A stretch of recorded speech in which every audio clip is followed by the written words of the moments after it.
Welcome to the ARKHAM Sessions. I'm Dr. Andrea Letamendi. And I'm Brian Ward. This is our 5th episode. And we just wanted to start this episode out by addressing a couple of questions that we've had on Twitter, on YouTube, a few other places, Facebook. Are folks asking if your hair is real? They are. They're asking if I'm a real ginger, even though you can't see it in the podcast. They are not asking that. Oh. But it is. And they are asking about when they're going to be able to find the ARKHAM Sessions on iTunes. As you can probably guess, since you're listening to this via YouTube, we are not on iTunes yet. And there are a couple of reasons for that. Most importantly, you need someone who's hosting your podcast, and that costs money.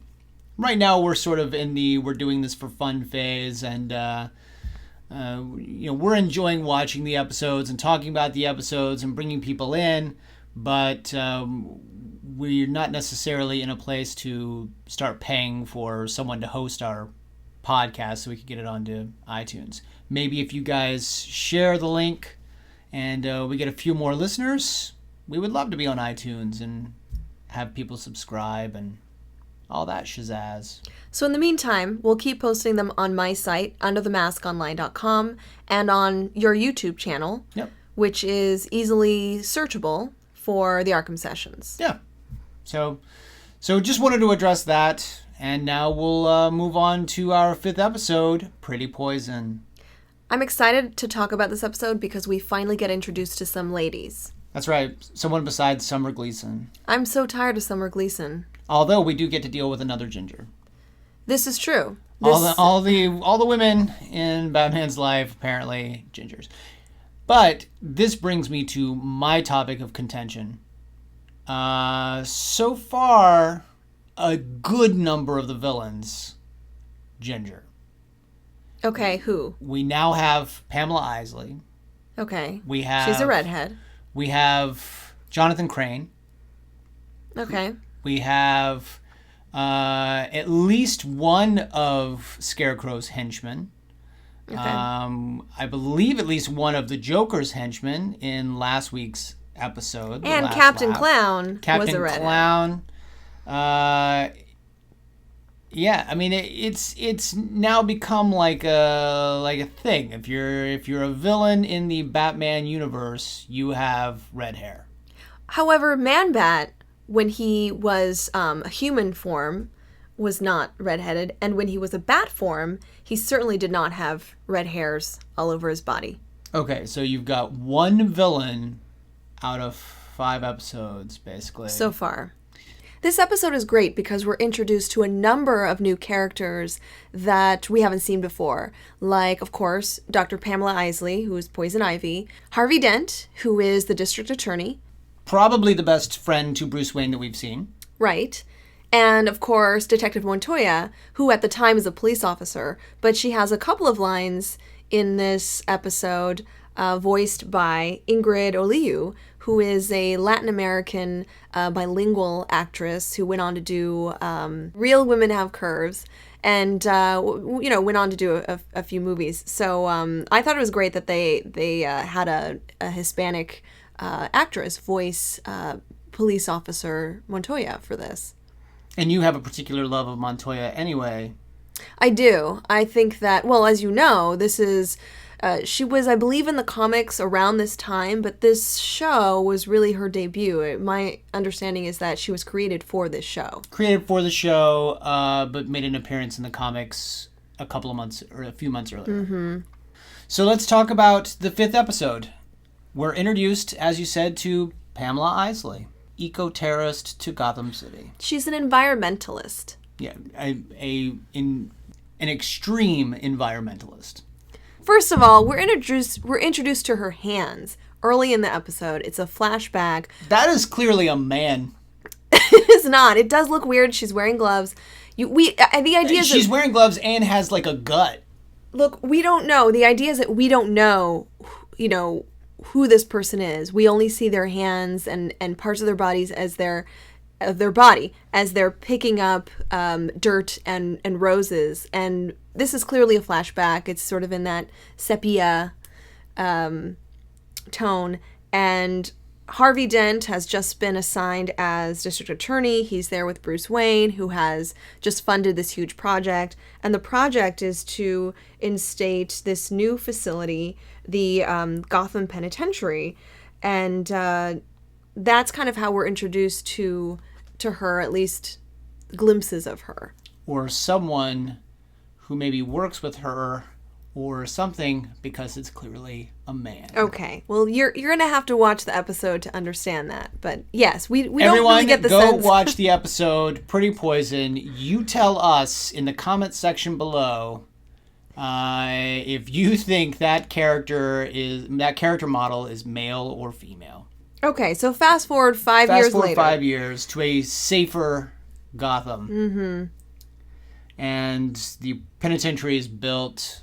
Someone escapes. Batman is foiling the escape, and then we are introduced through intercutting to Pamela Isley, the new girlfriend to Bruce Wayne's best friend, Harvey Dent. Right. I found it odd that they were waiting for Bruce Wayne to arrive on their date, like the three of them were going to go out, but clearly it was a very romantic date between the two of them. Well, they, as Harvey says, there's nothing we don't know about each other. He's introducing his new lady love to his best friend, and he's announcing their engagement. I think that he wanted to share more than the moment with him. Maybe this was the plan to kind of get Bruce Wayne into the relationship, you know?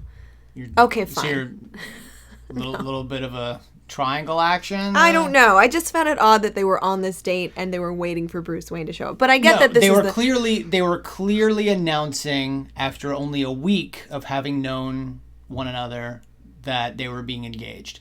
And that shows the persuasiveness of Pamela Isley, which we know as the episode progresses that she has this very manipulative quality. We're not quite sure how she's so manipulative, how she seems to get people enamored with her. But we are introduced to the notion that after only a week, men can fall in love with her. I think this is a cool scene, too, because everyone in the restaurant seems to be enamored with her charm. And she clearly is emitting this, enchanting, seductive, but also, very safe kind of vibe. So, that's the intention, right? We're drawn to her. And as she gets up from the table and walks away a little later on, you even kind of see some of the patrons at this restaurant turn and look at her and, kind of get dizzy and make moaning sounds. So, it's kind of cool. Yeah. And I will say that this episode, more than any of the others that we've watched so far, probably since the pilot, the test pilot that's on the Batman the Animated Series Season 1 box set, which we've not discussed on this podcast, but more than any of the episodes we've seen so far, this episode looks so Max Fleischer-esque in the fluidity of the animations, especially as Isley is walking away from the camera toward the door and her hips are just swaying back and forth. I mean, this looks just like the old Max Fleischer cartoons. I think, too, the way her face is drawn. So she has this kind of, 40s or 50s look to her. You can see where Bruce Timm and the folks at BTAS have modeled this series on those old cartoons. It is absolutely gorgeous. It's a really nice episode. I think that the theme, the tone feels a little different. Clearly this is not, there is some action in this one. There's mystery in this one, but it feels like a little bit for an older audience that you have to understand, you have to be of an age to understand her charm and her seductiveness. You have to get that that's her power. That's the way that she manipulates other people. And I thought it was cool that they didn't try to downplay that. They didn't try to, give her some kind of some other superpower or something that would have been, better for a younger audience. Does that make sense? Like Yeah. there's something kind of neat about how the way that they not only preserved that aspect of her character, but they really highlighted it. And I just think that that's, again, what makes this show really great. I agree. So she leaves the two of them alone. Bruce finds out that they've been engaged. Harvey, you just met her last week. And you get the sense that the two of them are sort of lifelong bachelors in Gotham City. And then that's when Harvey passes out into his soup. It's pudding. Pudding, right. It's mousse. It's chocolate Oh, I'm mousse. sorry. Yeah, He passes out into his mousse. That's right. Passes out into his chocolate mousse, is rushed to the hospital, and that's where it's determined that Harvey's been poisoned. Naturally, the suspicion is immediately on the restaurant, coincidentally called the Rose. And but then that's not quite settling with Batman.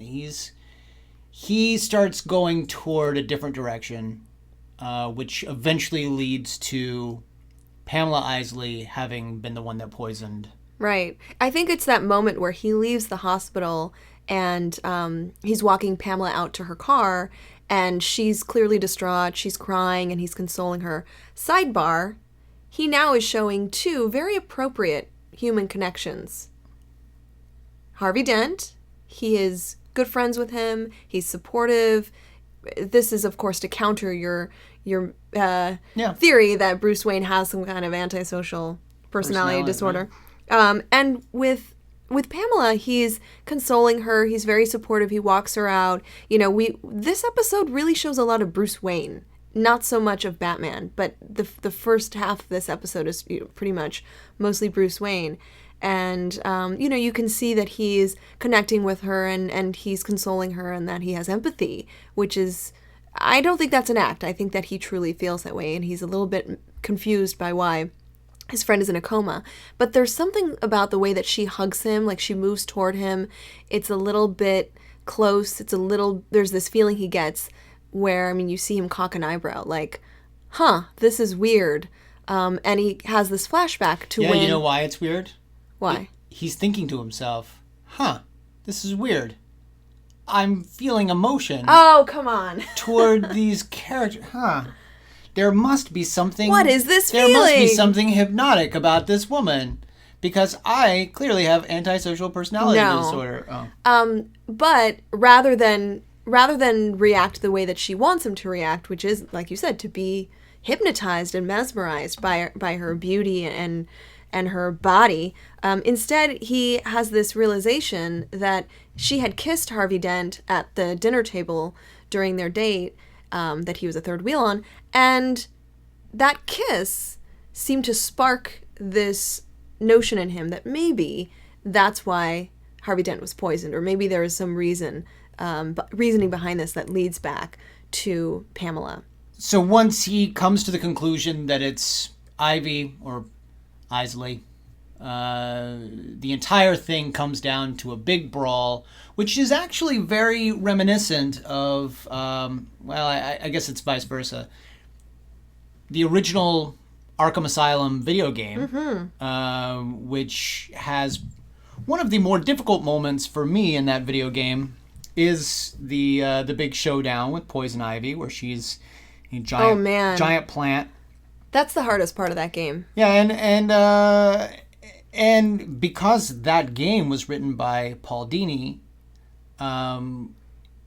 it's probably not just a coincidence that it's very reminiscent to this episode, whose story was co-developed by Paul Dini. So, right. But giant plant, giant like Venus flytrap, menacing teeth. It's got these like long tentacle things with mouths on the end of them, like chomping. But the main Venus flytrap is bigger than Batman. It's gigantic and has teeth and is kind of opening and closing its mouth. I don't think that it's coincidental that there's a female part that's associated with it, as we see it it's a giant orifice What has my sweet little fly trap caught this time? And I like that. I didn't know. No. I think that I think it's supposed to be, this sort of menacing evil plant that reminds us of when, like, again, this whole episode is about femininity and seduction and how that's the villain. So it's very Georgia O'Keeffe-esque. Right. I mean, of course, flowers and plants have that female part, male part aspect to them. Again, trying to keep this PG rated. And so, again, I don't think that's coincidental. I don't think that's a mistake. I think that's the intention. And he is, as he's being pulled in by this giant vagina, he is basically about to get like eaten up. And Pam says, A little big for a fly. which again, You're reading a whole lot more into this episode than I ever look, expected. I'm a psychologist. I notice these things. Yeah, you've certainly gone down the Freudian path. Okay, but essentially he's trespassing into her research lab. This is a Yes. just to kind of set the environment here. It's a gigantic greenhouse. Yes. It's it's just basically similar to what you see in Arkham Asylum in the video game. Just full of plant life. She takes off the manly gloves and what you considered kind of manly outfit. Maybe an outfit that's not so feminine. Right. And reveals this. The sort of classic Poison Ivy look. Right. The So one-piece tight. bathing suit, the tights, the leaves covering it. Mm-hmm. She's got the gloves with the sort of forearm crossbow device. And she has this killer vagina that's attacking Batman, right? Okay. Yeah, apparently. So, ultimately, as Batman is strapped and restrained by her Venus flytrap, Poison Ivy kisses him on the Right. mouth, ostensibly to poison him with her poisonous lipstick. He gets a little bit dizzy. Yeah. He's a little bit overcome by it, but after a moment he gets to his senses. He's able to get out of the restraint, and she attacks him with her little Little wrist crossbow. She Yeah. fires it, accidentally shooting her own plant, killing it, which must really piss her off. that's when we really see emotionality. That's at the point where she is hysterical. Yeah. She's got these Screams. Let's talk a little bit about, I realize that this is speculation in some degree, but let's talk a little bit about what it takes to be a person who is so socially withdrawn that her best friends are her plants, and she's got this deep affection with them, so much so that she will kill for them. What kind of person is that? That really isn't so fictional. A lot of people are drawn to other living creatures that aren't humans. There are people that prefer to be surrounded by cats. There are people that prefer to be surrounded by animals of some type. So being, having your environment be solely made of plants isn't totally unlikely. But it does mean that person is going to lack social interaction. And what does that mean about that person?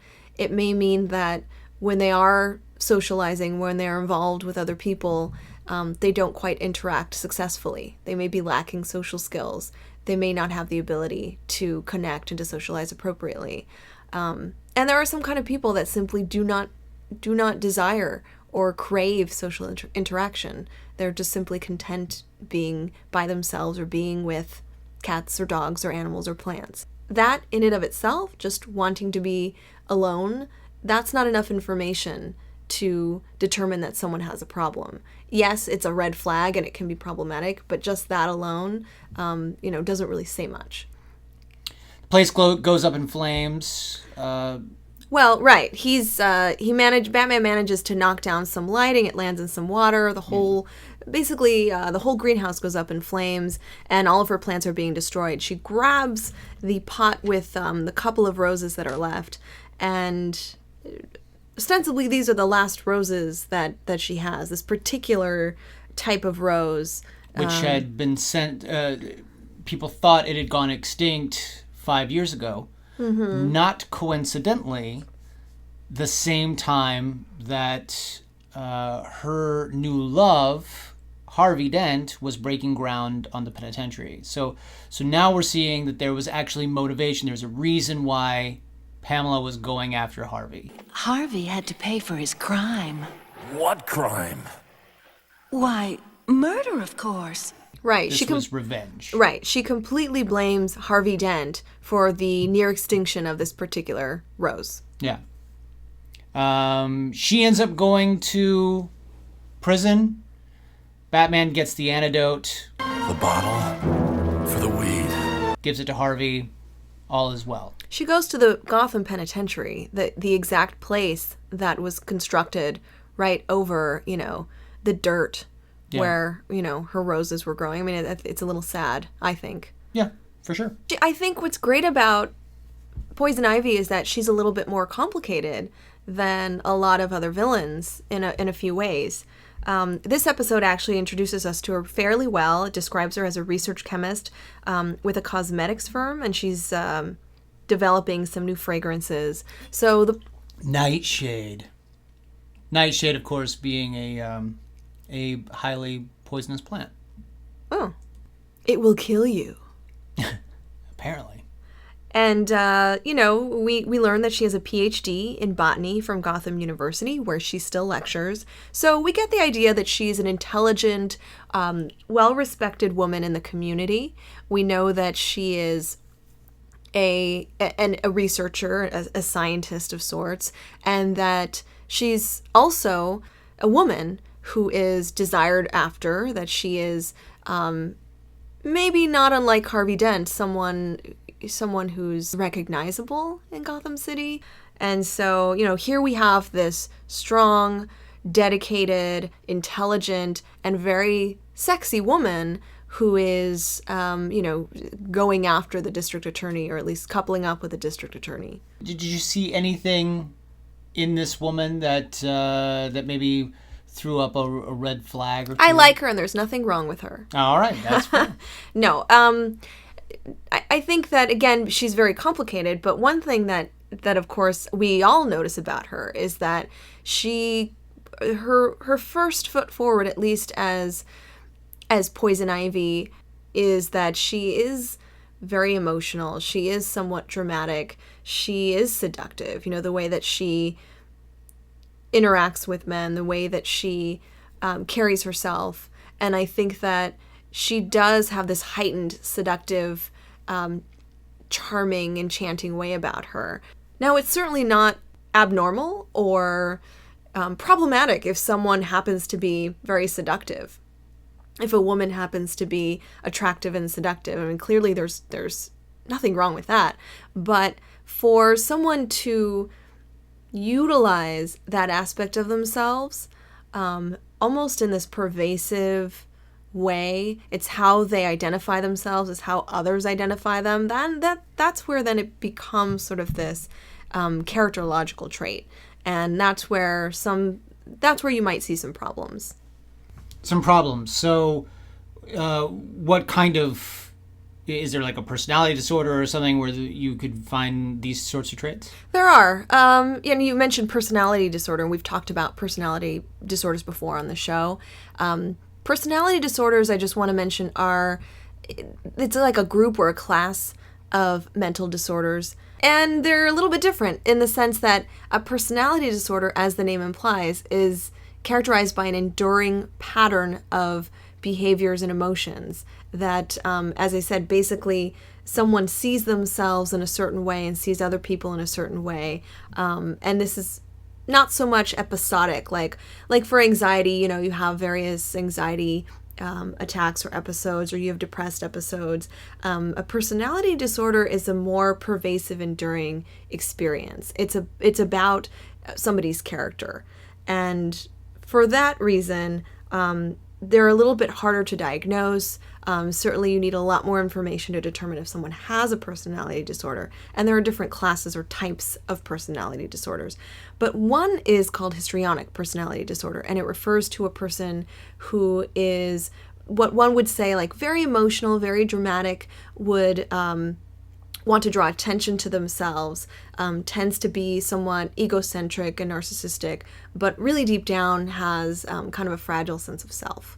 So the reason I thought of this when we were watching the episode on Poison Ivy is that we do see someone who is somewhat superficial, somewhat shallow, leading with her looks, leading with her attractiveness, clearly very seductive and vain, and is a bit of an exhibitionist in order to seek attention, gain attention, and get their way. So in a way, that kind of describes this character. However, she isn't so shallow. She's very intelligent. She has this clear motivation to get revenge and to murder Harvey Dent because of what he did to her plants. So there's this other layer of, I would say someone with histrionic personality disorder is using seduction and attractiveness to fulfill something deeply personal and emotional, like self-esteem, like feeling loved. But I don't see. She's almost doing it. She's like a freedom fighter in some right. way, or some sort of. She is a soldier in this war against humanity for what it's doing to. Right. In a way, if we look at it like she's dedicated to this cause, and the cause is about equality. The cause is about the rights, I guess, of these plants to have life and to have sustainability. Right. And so she feels like she's defending, she's a martyr. Yes. And so that almost justifies her attacks and violence and her murderous ways against humans, even though, of course, all of that is wrong. People shouldn't try to murder other people. That's immoral. But there is this kind of, I guess, moral sense. If we look at the broader picture, she does seem to have this moral sense when it comes to all of God's creatures. So I guess what I'm saying is that there's a lot of complexity to her psychology. There isn't like one disorder that really captures her well. And I think that because, just from this one episode, what we're seeing really isn't sufficient to really, draw anything more than what we know, which is that she's clearly dedicated to this cause. She is determined, she's intelligent, she's a strong woman, and I think that this character, is really likable. This villain is really likable. Yeah. And I think we will see more of her going into the future. Oh, we will. But when we left her, she was institutionalized. She was in the prison. As a psychologist, where do you go from there dealing with someone who has this amount of dedication to a cause? Certainly, you could direct those, you could direct that dedication to a cause that would be one that isn't criminal. Because the reason she's in the penitentiary is because she's committed a crime. It's attempted murder. And that's why she's locked up, sadly. So she would be locked up. I think that's realistic. If she were involved in some kind of program where she could, actively engage some of that dedication and some of her beliefs about the environment, like some kind of organization where she can be planting trees and, holding fundraisers and that sort of thing, that would be a more, I guess, a healthy coping strategy that would be better, of course, than what she was trying to do. So I'm going to give you a little bit of backstory to Isley that you were not given in this episode. Mm-hmm. But we're going to cheat a little bit because, as we know, we're only supposed to analyze what we see within these 22 minutes. But I'm going to cheat a little bit and say that maybe you learned this post episode. Sure. That You have somehow figured, you've sat down with her and she has explained something to you. I've got in front of me the writer's Bible for the series. Mm-hmm. And about Poison Ivy, the first paragraph is basically an introduction to the character. It is her origin. I don't know, I don't remember because we haven't actually gotten this far, how much of this origin was actually used in future episodes. But maybe you can listen to it and give me some feedback. It says, when she was a child, homely Pamela Isley's only friends were the plants she tended in her family's greenhouse. Then, in high school, the shy girl blossomed into an attractive young woman and suddenly found herself beset with would-be boyfriends. Insecure Pamela was scared by the attention and withdrew even more. Then, one day, while she was working alone in the greenhouse, a gang of young toughs surprised and attacked her. During the struggle, some heat lamps shattered, sparking a fire. Pamela escaped, but as she watched the greenhouse burn, she swore that she would find a way to use and humiliate all men for the way she was abused. Mm-hmm. Wow, what a great story. Not dissimilar to what we actually see Batman do. I mean, knocking over the lamp, starting a fire, burning down. I mean, now I'm seeing that episode in a completely different light because remember when we said she got very emotional during, at that point where her flytrap was killed and then the place goes up in flames and she's like almost hysterical. Right. She could, now that I know this, she could be responding to being reminded of past trauma, and those events could be confirming to her, when you interact with men, when you interact with other people, the result is danger, the result is harm, the result is you getting hurt and your plants getting hurt. And those could be the schema that she was working with or that she was holding in her emotional makeup, if you will, that if I do interact with people, only bad will come of it, and my plants will get hurt, and I will get hurt. Therefore, I'm not going to socialize with other people. I'm going to keep to myself and stay safe.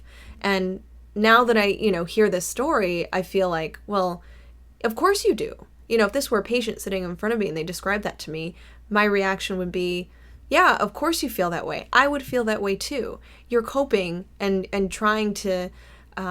You're basically you've adapted to the environment that was presented to you, the world that was presented to you, and you're just trying to keep yourself safe. So remember when I said that just knowing that someone is antisocial or keeping to themselves, they're isolated, like that alone is not enough to really determine what's going on with them or if they even have a condition. The information that you shared with me would clearly be able to identify what could be going on with her, right? So now I know why she's isolated. Now I know why that, she tends to stick to her plants and she doesn't socialize, interact, not just with anybody, but with men in particular, because there's a trauma history there. So I think, thank God for the Writer's Bible, because now we have some this rich backstory to go from. So that's episode 5, gang. Come back next week. We'll take a look at episode 6, The Underdwellers, starring the Sewer King. Ooh. I know. He uses crocs as weapons. Oh. We'll learn more about it next week. Until then, be sure to subscribe to the channel for all of the ARKHAM Sessions fun. And we will see you next week. I'm Brian Ward. I'm Dr. Andrea Letamendi. Have a great week, guys.